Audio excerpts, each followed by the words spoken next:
तो फटाफट अंदाज में खबरें आपने देखी। अब स्पेशल रिपोर्ट में विस्तार से आप तक खबरें पहुंचा देती हूं। और देखिए, बात करेंगे ग्रेटर नोएडा के रबुपुरा गांव की। इस वक्त भारत और पाकिस्तान के बीच रिश्तों की एलओसी बन चुका है ये गांव। कराची से कानपुर तक और लाहौर से लखनऊ तक सीमा हैदर इस वक्त सुपर वायरल हो रही है और सुपर ट्रेंडिंग भी।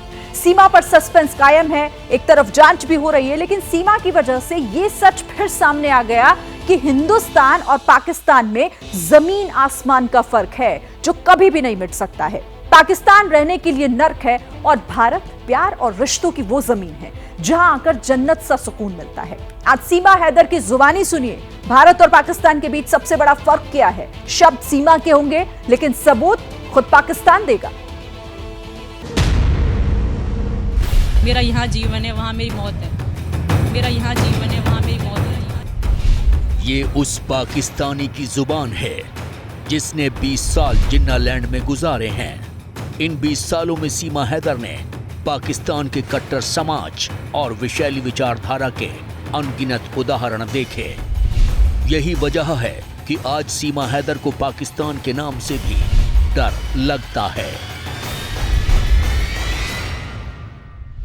मैं वापस नहीं जा सकती, ऐसे तो मुझे मौत के मुंह में भेजा जाएगा।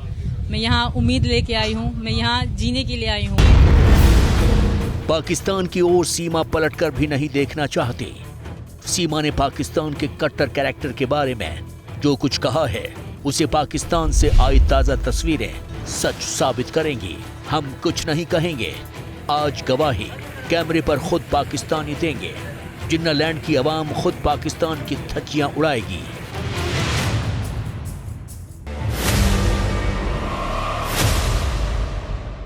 मैं तो जाना तो बिल्कुल भी नहीं चाहती।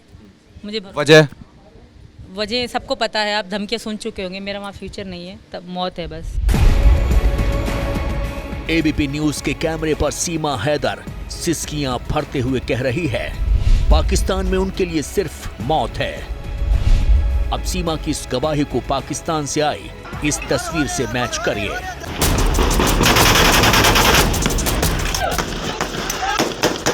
ये पाकिस्तान के सिंध सूबे की तस्वीर है, वही सिंध सूबा जहां से सीमा हैदर का ताल्लुक है। जिस कैंट इलाके में सेना का सख्त पहरा होना चाहिए वहां डाकुओं की सल्तनत कायम है। जी हां, स्क्रीन पर आप जितने भी हथियारबंद दहशतगर्द देख रहे हैं ये सब सिंध के छटे हुए डाकू हैं जो अब दिन दहाड़े लूटपाट करने लगे हैं।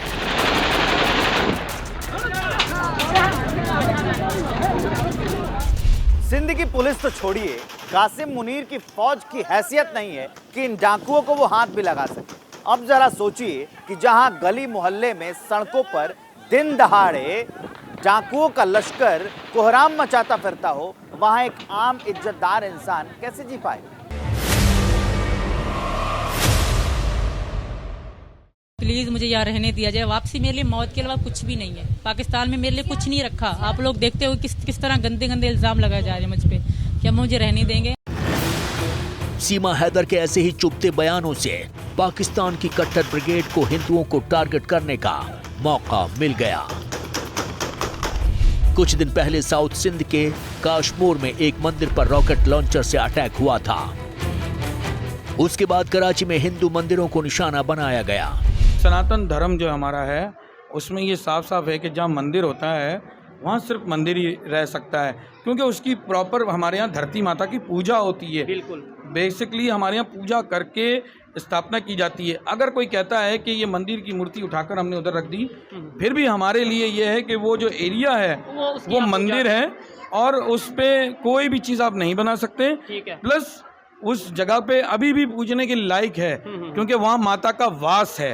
वास मतलब कि वो वहाँ पर अभी भी उनकी परछाई है और वो है 150 साल से। आप चाहे कितना भी हटा लें, लेकिन वो वहाँ से मंदिर से वो माता नहीं जा सकती। जो मुट्ठी भर हिंदू कराची में बचे हैं उन्होंने मंदिरों पर हो रहे हमलों के खिलाफ हल्ला बोल दिया है। आ रहा हाल में, हर हाल में हर हाल में हमारी मंदिर हमें चाहिए। जबरदस्त। हम माँ को बेचेंगे नहीं। वो हमें ये धमकी देती है कि आप हटोगे नहीं तो हम मंदिर को सील कर देंगे। और हमारी औरतें बेचारी अब रो रही हैं, बैठी हुई हैं, पूजा नहीं कर सकते, कुछ नहीं कर सकते। अब वहाँ क्या, हम तो गरीब लोग, हम तो लड़ भी नहीं सकते। हाँ, ये कर सकते हैं कि हम अपने मंदिर के लिए मर सकते हैं। बिलावल भुट्टो के लिए हम लोग को नमस्कार कर रहे हैं। ये पाकिस्तान के अंदर ये हम लोग के साथ जुल्म हो रहा है ना, ये जुल्म हम लोग को अच्छा करो। वो माता को कौन सी जगह में रहा था उसी जगह में रखो, हम पूजा करेंगे। हम तमिल है, हम इंडिया का चेन्नई के रहने वाले, हम तमिल भाषा करते हैं। हम उसमें बात करें, एंगल कोयल की एंगल की वेंडो। पाकिस्तान की सीमा हैदर और पाकिस्तान के हिंदू दोनों की गवाही का निचोड़ यही है कि पाकिस्तान एक दोज़ख है और जो पाकिस्तान में रह रहे हैं उनसे बड़ा बदनसीब कोई नहीं है। जिस तरीके से हमारे पे हमला किया पुलिस ने, तो उस वजह से लोग हमारे काफी बुजुर्ग डर चुके थे। ठीक है। इस वजह से आज उस मंदिर के करीब कोई नहीं गया। ठीक है। तो इसीलिए आज हमने ये सोचा था कि आज हम कंपाउंड में ये करें। ठीक हो गया। अच्छा, मैंने अंदरूने सिंध विजिट किया, वहाँ पे मुझे बहुत बुरी कंडीशन नजर आई हिंदू कम्युनिटी की। मुझे फिर लेकिन ये बताया गया कि शायद जो कराची है, जो मेन एरिया है, वहाँ पे अच्छी एक कंडीशन में भी रहते हैं। लेकिन यहाँ पे भी मैंने ये मोहल्ला देख रहा हूँ, ये घर देख रहा हूँ, ये कंडीशन देख रहा हूँ। ऐसी कंडीशन तो मुझे लगता है यहाँ पे भी गुर्बत का बुरा हाल है। बिल्कुल गुर्बत का बुरा हाल है। आपके सामने ही हर एक चीज नजर आ रहा है। यही जिन्ना के सपनों का पाकिस्तान है। सीमा भारत की जेल में जिंदगी गुजारने को तैयार है, लेकिन वो पाकिस्तान वापस नहीं जाना चाहते। नर्क से निकलकर नर्क में कौन वापस जाना चाहता है? हालांकि सीमा हैदर पर फैसला हिंदुस्तान की सरकार को करना है, लेकिन पाकिस्तान का फैसला हो चुका है। जिन्ना लैंड का पतन कोई टाल नहीं सकता। Bureau report, ABP news. देखिए, पाकिस्तान को यह मालूम है कि वो लाख चाहकर भी मुल्क के अंदर के हालात और अवाम की जो कट्टर सोच है उसे नहीं बदल सकता, क्योंकि पाकिस्तान की बुनियाद ही कट्टरता और नफरत पर टिकी हुई है। इस बीच मॉस्को से आई एक खबर ने पाकिस्तान में हड़कंप मचा दिया है। खबर है कि व्लादिमीर पुतिन ने अपने दुश्मनों की लिस्ट में पाकिस्तान का नाम भी अब जोड़ लिया है। आखिर ये पूरा मामला क्या है, ये रिपोर्ट। व्लादिमीर पुतिन के दोस्त हों या व्लादिमीर पुतिन के दुश्मन, दोनों को अच्छे से पता है कि पुतिन अदावत को पूरी शिद्दत से निभाते हैं। 2 दशक से अगर पुतिन वर्ल्ड ऑर्डर का बिग फैक्टर बने हुए हैं तो सिर्फ इसलिए कि उनके डिक्शनरी में न तो माफी है और न ही गद्दारी। लेकिन पाकिस्तान पुतिन का रिवेंज कैरेक्टर जानते हुए भी गुस्ताखी कर बैठा और अब पुतिन के रिएक्शन का खौफ पाकिस्तान की हुकूमत की नींद उड़ा रहा है। अब आप भी सोच रहे होंगे कि यूक्रेन की जंग के बीच पाकिस्तान ने ऐसा क्या कर दिया कि पुतिन को गुस्सा आ गया। पाकिस्तान की किस हरकत से क्रेमलिन में बैठे सुपर बॉस का पारा हाई है? इन सारे सवालों का जवाब है यूक्रेन। 20 जुलाई को इस्लामाबाद में यूक्रेन के विदेश मंत्री दिमित्रो कुलेबा और पाकिस्तान के विदेश मंत्री बिलावल भुट्टो की साझा प्रेस कॉन्फ्रेंस थी। 1993 के बाद यूक्रेन के किसी मंत्री की ये पहली पाकिस्तान यात्रा थी, लेकिन बिलावल भुट्टो ने इस प्रेस कॉन्फ्रेंस में एक कांड कर दिया। बिलावल भुट्टो के इशारे पर रूस की सरकारी न्यूज एजेंसी तास के पत्रकार को प्रेस कॉन्फ्रेंस से बाहर निकलवा दिया गया, क्योंकि बिलावल को पता था कि वो पत्रकार पाकिस्तान और यूक्रेन की सीक्रेट आर्म्स डील पर तीखे सवाल पूछता, जिससे पाकिस्तान की इंटरनेशनल फजीहत होती। खबर जैसे ही मॉस्को पहुंची, बवाल मच गया। रूस ने तीखे तेवर दिखाते हुए पाकिस्तान से सफाई मांगी।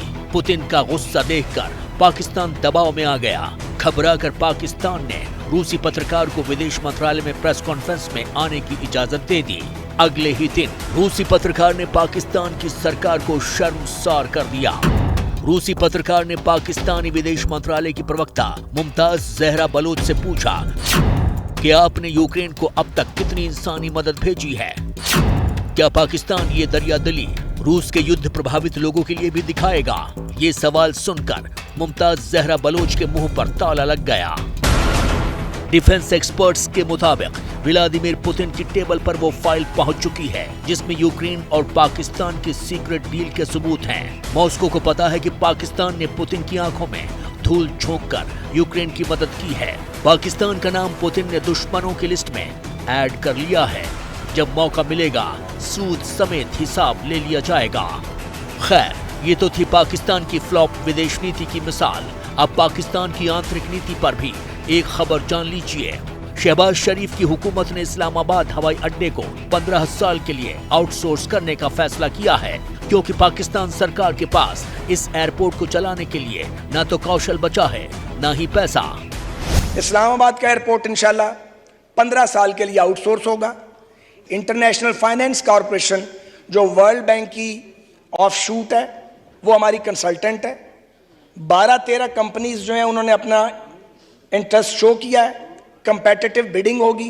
पेपरा लॉ को पूरी तरह फॉलो किया जा रहा है और PPP अथॉरिटी यानी प्राइवेट पब्लिक पार्टनरशिप अथॉरिटी जो है उसके रूल और रेगुलेशन के तहत हम आगे बढ़ रहे हैं। अब सोचिए, जब पाकिस्तान में ऐसे हालात हों तो भला जिन्ना के मुल्क को किसी दुश्मन की जरूरत ही क्या है। पाकिस्तान खुद अपनी मौत मरेगा। पाकिस्तान के इस भयावह अंजाम की भविष्यवाणी नरेंद्र मोदी 2019 में कर चुके हैं। एक देश में माहौल बनाया है मैंने, और हमें आगे भी बनाना है कि हमें दुनिया के बराबरी करनी है। हमने बहुत सारा समय हमारा इंडिया पाकिस्तान में खराब कर दिया। अरे वो अपनी मौत मरेगा भी, उसको छोड़ दो, हम आगे निकल चलो। और अब पाकिस्तान के बाद उसके आका की भी बात कर लेते हैं, यानी कि चीन की। चीन और चीन के साइंटिस्ट फिर से दुनिया में वायरल हो रहे हैं। चीन बीते कुछ दिनों से एक महाप्रयोग करने में जुटा हुआ है। मिशन है धरती के इतने अंदर जाना जहां आज तक कोई भी नहीं पहुंचा है। कि सवाल है अब यहां पर कि आखिर चीन ऐसा क्या कर रहा है और क्यों कर रहा है। जिनपिंग की मंशा इसके पीछे क्या है? कहीं धरती पर कोई बड़ा खतरा तो नहीं है?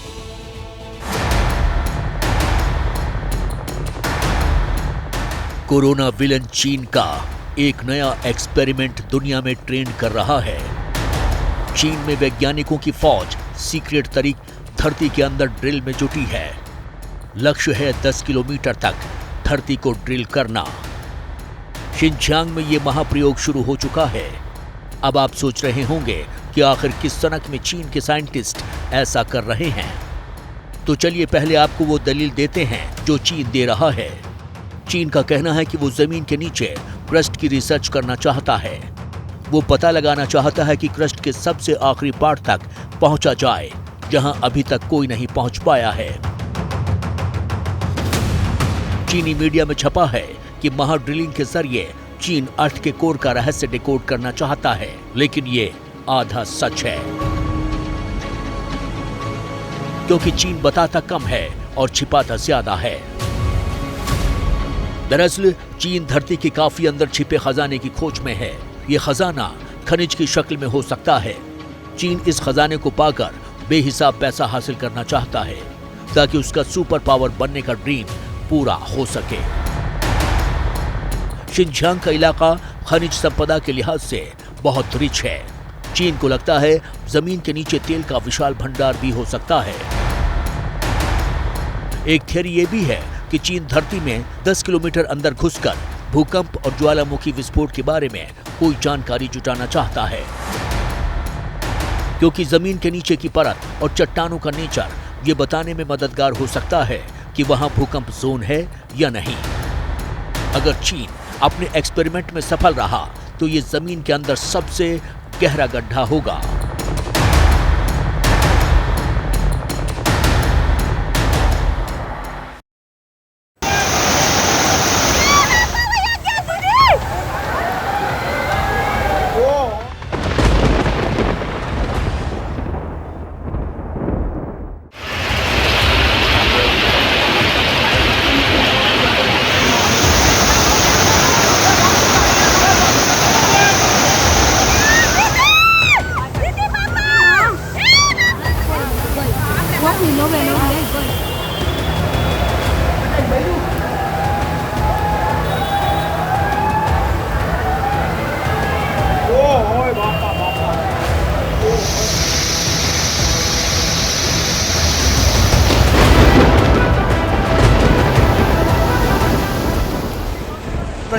प्रलय का ये सिनेमाई दृश्य है जिसमें कुदरत के कहर की भयावहता परिलक्षित हो रही है।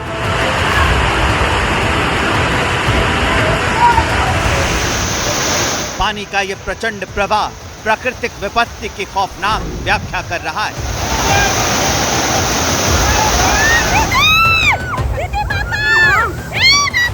कलेजा कपाने वाली इस तस्वीर में इंसानों की बेबसी का दर्दनाक विश्लेषण है।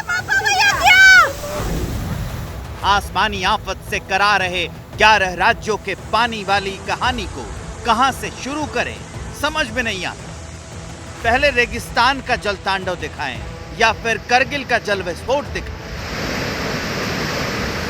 आपको पहले नवसारी की त्रासदी भरी कहानी बताएं, जूनागढ़ में जल बवंडर में बहते इंसान को दिखाएं या फिर उत्तरकाशी में हुए बादल विस्फोट के बाद का दृश्य पहले दिखाएं। क्या क्या दिखाएं? मुंबई की बारिश दिखाएं, डूबा हुआ भिवंडी दिखाएं, बेहाल यवतमाल के बारे में बताएं या फिर उज्जैन के महाकाल के दरबार का जल सैलाब दिखाएं। तबाही की ऐसी ऐसी तस्वीरें जो बेहद डरावनी।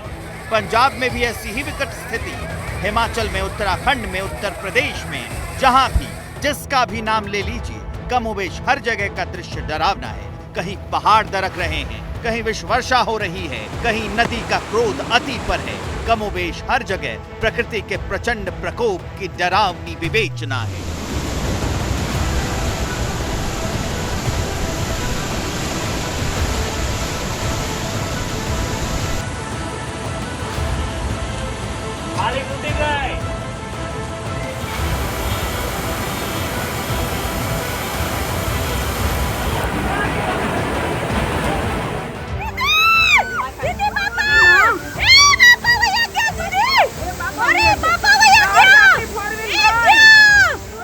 बादल फटने के बाद जब आफत आती है तो कैसे आती है वो देख लीजिए। जिगर थाम कर देखिएगा इस भयावह दृश्य को। ये जितना खौफनाक है उससे ज्यादा दर्दनाक। एक शख्स गाड़ी के साथ पानी में बहता जा रहा है और दूर खड़ी उसकी बेटी चित्कार कर रही।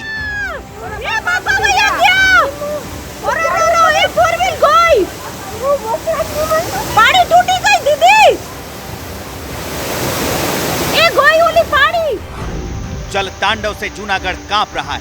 देख लीजिए बीच सड़क पर कैसे इंसान पानी के प्रवाह में बहता जा रहा है। लोगों ने मिलकर किसी तरह जान बचाई। इंसानों के साथ साथ गाड़ियां भी बह रही। देखिए कैसे गाड़ियां तिनके की तरह बहती जा रही हैं।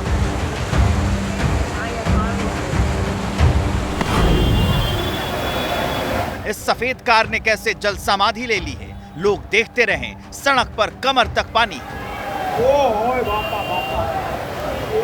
चारों तरफ पानी ही पानी दिख रहा है।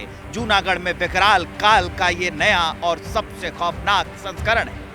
कहीं गाड़ियां बही हैं, कहीं बेबस जानवर बहते नजर आ रहे हैं। प्रचंड रफ्तार में बह रहे पानी में बहुत कुछ बर्बाद हो गया।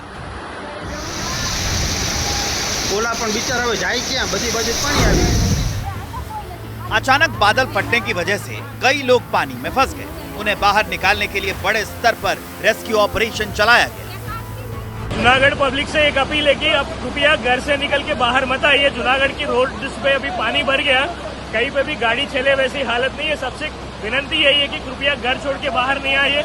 निचले विस्तार में जो आदमी है वो हमको इन्फॉर्मेशन पहुंचाइए ताकि हम आपको ऊपरी विस्तार में पहुंचा सके। और जो भी लोग ऊपरी विस्तार में, उनसे यही रिक्वेस्ट है घर छोड़ के कृपया बाहर मत आइए। कुदरत की कुदृष्टि सिर्फ जूनागढ़ को ही नहीं कपा रही। प्रकृति प्रचंड प्रहार से नवसारी में भी हाहाकार मचा हुआ है। बेहिसाब बारिश के बाद सड़क पर पानी बह रहा है। गैस के सिलेंडर सूखे हुए पत्तों की तरह बहते जा रहे हैं। देख लीजिए गैस गोदाम में पानी भरा और अपनी तेज रफ्तार में वो कैसे उसे बहा कर ले गया। मूसलाधार आफत बरसने के बाद नवसारी में पानी भरा हुआ है। गाड़ियां डूबी हुई हैं, कमर तक पानी। बच्चे किसी तरह तैरकर सड़क पार कर रहे हैं। यकीनन प्रकृति अपने रौद्रावतार में है, जो सब कुछ तहस नहस करने को आतुर है।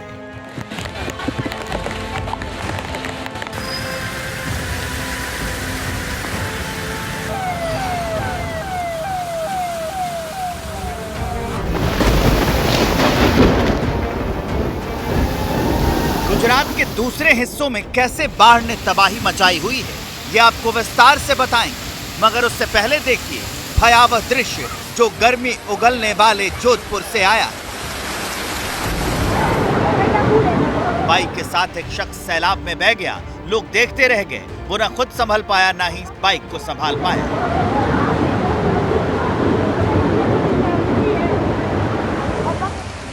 ये कोई दरिया नहीं है, ये शहर के अंदर की सड़क है जो बेहिसाब बारिश के बाद नदी सी बन गई और इसमें पत्ते की तरह गाड़ियां बहती गई, लोग कैमरों में तस्वीर उतारते गए। ये देखिए सर, एक शख्स अपनी टीवी के साथ स्कूटी पर, तभी पीछे से सैलाब के साथ पानी के प्रचंड वेग में दूसरी स्कूटी बहती हुई आई और जिस पर दो शख्स बैठे थे उसको अपने साथ बहा ले गई। महिला स्कूटी के साथ बहने लगी, लेकिन किसी तरह उसने अपनी जान बचाई, मगर यूं ही बहती चली गई।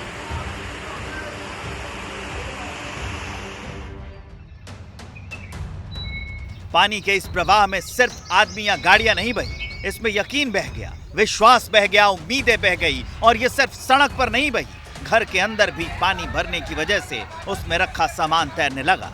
लोगों के घर पानी पानी हो गए, कहां जाएं, क्या करें, लोगों को कुछ भी समझ में नहीं आ रहा है, क्योंकि पानी वाली ऐसी कुदरती तबाही एक पीढ़ी ने नहीं देखी। से हम पुराने रह रहे हैं इतने सालों से, तो हमारे तो ये एक मकान मुश्किल से बना है। मजदूर लोग हैं, सुबह लाते हैं शाम को खा जाते हैं। पानी तो रात को इतनी तेज बारिश आई, पूरा जोधपुर का पानी इधर आया, पूरी बस्ती में भरा हुआ है। 5-10 घर भील बस्ती का है, पूरे डूबे हुए हैं, खाने पीने का कुछ नहीं है, हमारे बच्चे भूखे प्यासे बैठे हैं। पूरा पानी के अंदर गटर भरे हुए हैं, पूरा सामान खराब हो गया, बच्चे भी डूब रहे हैं, गाड़ी पूरी व्हीकल पूरी डूब गई है, खाना पीना भी बंद हो गया। हम क्या से जाएंगे रात बरत में, हमारा ये क्या कर सकेंगे, हम कहाँ जाएंगे। तो ये पानी, ये रोड को सरकार सही नहीं करती, रोड करती सीधी देते, रोड सीधी होती तो सही होता। पानी हम इतना घर ऊंचा कराए थे, माथे कर्जा करके घर ऊंचा कराए थे, पानी घर में ठेर में घुस रहा है, क्या करो हम बताओ।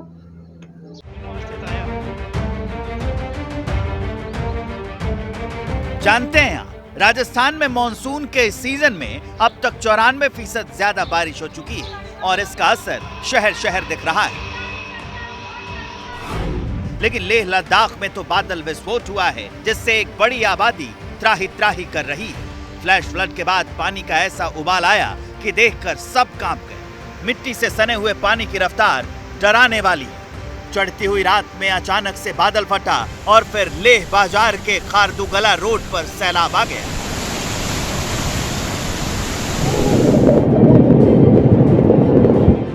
फिर सुबह सुबह जम्मू कश्मीर में बड़े पैमाने पर बादल फटा, जिससे बाढ़ जैसी स्थिति हो गई। कई गाड़ियां और मकान दुकान पानी की चोट से शत विशत हो गए।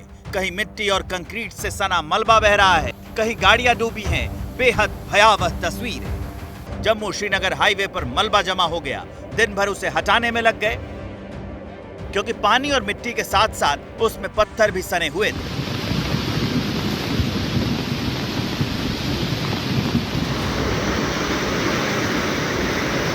बादल सिर्फ लेह और करगिल की पहाड़ियों पर ही नहीं फटा, बल्कि देवभूमि उत्तराखंड भी जल विस्फोट से कांप गई। उत्तरकाशी में भी अचानक त्रासदी आई है। उत्तरकाशी के पुरोला कस्बे के छड़ा खड्ड में बादल फटने से भारी नुकसान की आशंका है। इमारतें, वाहन और सड़कें क्षतिग्रस्त हो गई।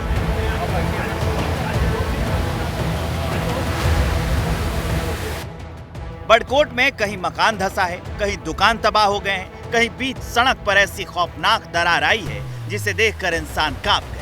एक एक कर तस्वीर देख लीजिए, कैसे आसमानी आफत ने तबाही मचाई। पानी की चोट से पहाड़ भी दरक रहे हैं, चट्टानें टूटकर सड़क पर बिखर रही हैं। लैंडस्लाइड की स्थिति भयावह है। तस्वीर रुद्रप्रयाग की है। कर्णप्रयाग में भारी बारिश की वजह से लोगों के घरों में दरारें आ चुकी हैं। पहाड़ से लेकर मैदान तक हर इलाके में कुदरत के कहर का खौफनाक असर दिख रहा है, जो बेहद डरावना है।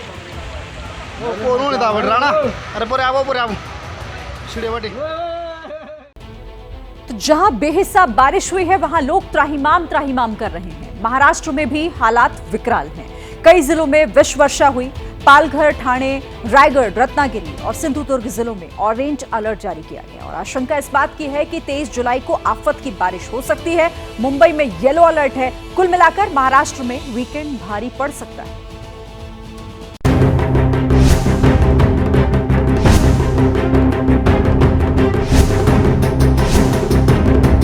कुदरत का क्रोध जब अति पर पहुंच जाता है तो ऐसा ही जल तांडव होता है। जब पानी अपने रौद्र अवतार में आता है तो ऐसी ही त्रासदी आती है। ऐसे ही सब कुछ पानी पानी हो जाता है जैसे पालघर में है। वसई में रेलवे स्टेशन को जोड़ने वाली वसई नाला सोपारा रोड झील बन गई है। वसई ईस्ट, एवरशाइन और वसई वेस्ट सन सिटी के दोनों इलाके के बीच की रोड जल भराव की वजह से मुसीबत बन गई है। दोनों तरफ आने जाने के लिए पूरी रोड जलमग्न है। गाड़ियों को इस पानी से होकर गुजरना पड़ता है और लोगों को भारी दिक्कतों का सामना करना पड़ता है। जी हाँ, ये सड़क इतनी महत्वपूर्ण है कि दो शहरों को, नाला सोपारा और वसई को जोड़ती है। लेकिन किस तरह से पूरा ये शहर जलमग्न आपको दिख रहा है, ये देखिए कि ये तस्वीरें हैं। उधर आपको बिल्डिंगें दिख रही हैं, तमाम इमारतें दिख रही हैं, वहाँ पर वो लोग रहते हैं। लेकिन उन लोगों को अगर आना जाना हो तो सिर्फ इसी रास्ते से वो वसई और नाला सोपारा जा सकते हैं और जो वसई का रेलवे स्टेशन है इसी रास्ते से आया जाया जा सकता है। लेकिन यहाँ पर 3 दिनों से गाड़ियों का आना जाना ऐसे ही है। ये स्थिति तब है जबकि महाराष्ट्र में सामान्य से भी कम बारिश हुई है, लेकिन स्थिति हर जगह भयावह है। पालघर के वसई में सड़क पर जहां तहां गड्ढे हैं, लिहाजा इससे लोग बेहिसाब परेशान हैं। इतने गड्ढे हैं, अभी यहाँ से लेके वसईपाड़ा से लेके पूरा वसई तक पूरे रोड पे गड्ढे हैं। जगह नहीं होती, हम लोग को बहुत तकलीफ होती है।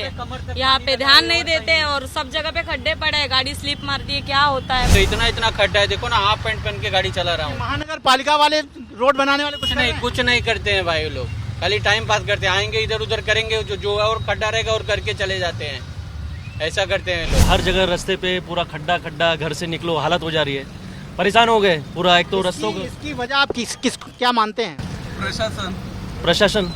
प्रशासन का ही उसमें समस्या है। उन ध्यान नहीं देंगे तो इस तरह से परेशानी होगी। गाड़ियाँ बंद पड़ी है अभी रास्ते में, एवरशाइन उधर और इधर तक दो पानी डूबा था। सिर्फ वसई या पालघर में लोग परेशान नहीं हैं, मूसलाधार बारिश ने भिवंडी में भी आफत बढ़ा दी है।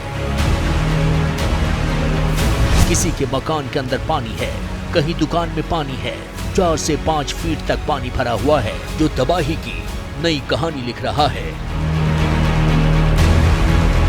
कई भाजी विक्रेताओं की दुकानें थी और वो सारी की सारी पानी में डूबी हुई हैं। कई लोग अपनी भाजी बचाने की कोशिश कर रहे हैं। कई लोगों की दुकानें जो है पानी जाने की वजह से दुकानों में बड़ा नुकसान देखने को मिला। साथ ही में हम आपको बता दें कि कई दुकानें यहाँ पर ऐसी हैं जहाँ पर लोग अभी भी मौजूद हैं, अपनी भाजी किस तरह से बचाएं उसकी कोशिश में वो लगे हुए हैं। पूरा इलाका जो है वो पानी में डूबा हुआ है। 3 बत्ती भाजी मार्केट और गुलजार कोल्ड ड्रिंक का इलाका जो है वो सारा पानी में डूबा हुआ है। भिवंडी ही नहीं, यवतमाल में भी जनजीवन अस्त व्यस्त हो चुका है। आधी रात को शुरू हुई बारिश के बाद यवतमाल शहर के पिपल गांव, लोहारा, अंजनिया, सोसाइटी, वडगांव, तालाब फाइल, महानंदा नगर इलाकों में बारिश का पानी जमा हो गया और कई लोगों के घरों में घुस गया। दहेगांव इलाके में बाढ़ की स्थिति पैदा हो गई है। पुष्पावती नदी के जलस्तर में बढ़ोतरी के कारण आनंद नगर गांव में कई लोग फंस गए। उन्हें वायु सैनिकों ने बाहर निकाला है। बहुत नुकसान भी होता है, सामान उठाते उठाते भी भय आता है कितना, हर साल नुकसान उठाना पड़ता है। पानी की ये देखते हुए तो फिर वो लोग कुछ लोग तो निकल जाते हैं। अभी हर साल का है, अंदाज़ा हो जाता है उनको कि अभी निकल चलो। बचाने की बहुत कोशिश किया लेकिन बच नहीं रहा है। कैरेट माल बचा है भी 3000 रुपये का एक कैरेट है। एक कैरेट का भाव 3000 रुपये। आप सोच लीजिए 3000, 9000, 10,000 का माल बचा है। जितना कमाई नहीं उससे ज़्यादा नुकसान में जा रहा है। हमारा माल पलटी हो गया है, 5-6 हज़ार रुपया माल पलटी हो गया, बह गया समझ जाओ। बार बार पानी भर रहे, 1 घंटे में पानी भर रहे, 2 घंटे में पानी भर रहे, फिर उतर रहे, फिर भर रहे। जरा बारिश गिर रहा, आधा घंटा बारिश गिर रहा, जोर से पानी भर जा रहे। उधर नांदेड़ के बिलौली इलाके में तो सैलाब ने स्कूली बच्चों और दूसरे लोगों की जान सांसत में डाल दी। सड़क के ऊपर जान बाढ़ उफरने लगी तो लोगों ने जान जोखिम में डालकर रास्ता पार करने की कोशिश करने लगे। सड़क के ऊपर बाढ़ उफरने लगी तो लोगों ने जान जोखिम में डालकर रास्ता पार करने की कोशिश की, लेकिन पानी की स्पीड इतनी तेज थी कि लोग लड़खड़ाने लगे। फिर जेसीबी मशीन बुलाई गई और उसमें बैठाकर लोगों को उफनता सैलाब पार कराया गया। कोल्हापुर जिले में पिछले 8 दिनों से लगातार हो रही बारिश की वजह से पंचगंगा नदी का जलस्तर बढ़ गया है। अब ये चेतावनी स्तर की ओर बढ़ रहा है। कुल मिलाकर महाराष्ट्र के ज्यादातर हिस्सों में स्थिति भयावह है। देश का एक बड़ा हिस्सा जल तबाही से त्राही कर रहा है। दिल्ली में एक बार फिर से दहशत ने दस्तक दे दी है। यमुना का जलस्तर एक बार फिर बढ़ रहा है। लोग खौफ में हैं। तो दूसरी तरफ यूपी, पंजाब, गुजरात और मध्य प्रदेश कमोबेश हर जगह लोग कुदरत की बगावत से त्रस्त हैं।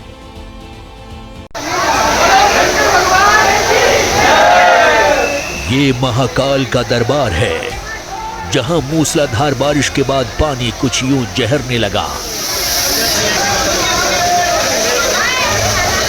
महाकाल मंदिर के गणेश और नंदी मंडप तक पानी पहुंच गया। चारों तरफ पानी ही पानी नजर आ रहा है। शयन आरती के दौरान महाकाल मंदिर में झरना बहने लगा। इस दौरान बड़ी संख्या में श्रद्धालु मंदिर में मौजूद थे। सिर्फ मंदिर का प्रांगण ही नहीं, पूरे शहर की प्यास बुझाने वाला गंभीर डैम भी लबालब हो गया। देर रात हुई तेज बारिश से शहर के कई निचले इलाके और चौराहे जलमग्न हो गए। उज्जैन ही नहीं, रतलाम के विक्रमगढ़ के शिव मंदिर में पानी घुस गया। पूरे मंदिर में पानी भर गया। शुक्रवार की पूरी रात मूसलाधार बारिश हुई, जिसके बाद मंदिर तक पानी पहुंच गया। मध्य प्रदेश के कई हिस्सों में जबरदस्त बारिश हुई है। छिंदवाड़ा में बारिश की वजह से जलस्तर बढ़ गया। स्थिति इतनी बिगड़ गई कि माचागोरा डैम का एक गेट खोलना पड़ा। मध्य प्रदेश के अलावा उत्तर प्रदेश में भी पानी मुसीबत की कहानी लिख रहा है। बिजनौर में तो रोडवेज की बस में सवार 40 लोगों की जान पर बनाई थी। बहराइच से हरिद्वार जा रही एक बस बिजनौर में पानी के तेज बहाव में फंस गई। बस मझधार में ऐसी फंसी कि यात्रियों में त्राहिमाम मच गया। फिर आनन फानन में क्रेन बुलाई गई, जेसीबी मशीनें मंगाई गई। तब जेसीबी मशीन के जरिए बस में फंसे यात्रियों को एक एक करके बाहर निकाला गया।